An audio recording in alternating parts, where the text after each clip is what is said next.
The way I think about the 17th century is the century begins with the region that is the Chesapeake as a region dominated by Indians, by Native Americans, their cultures, their peoples, their languages, their religions.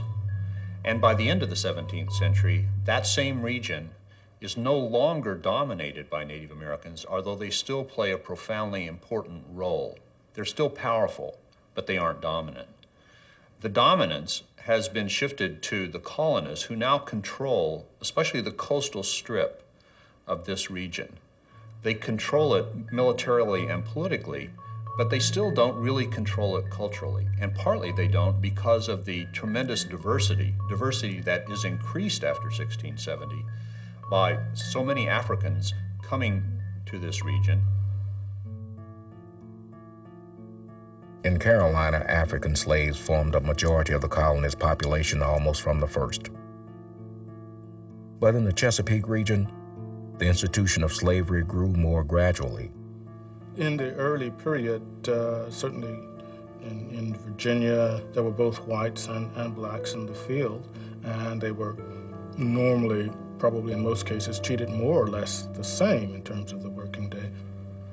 It was with the shift from white indentured servants to African labor, and the shift in Virginia in the 17th century from white to black, that there in many ways was a conscious decision to use race as a dividing line. Bacon's rebellion served as a moment of political transition, after which social divisions were more clearly delineated along racial lines.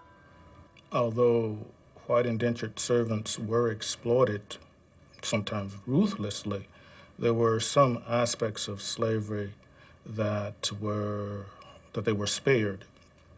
The essential aspects of slavery is that the person serves for a lifetime and that the condition is inheritable, so that even if an indentured servant served for most of his life, in the sense that he died early, his descendants, if he had any, would not be enslaved.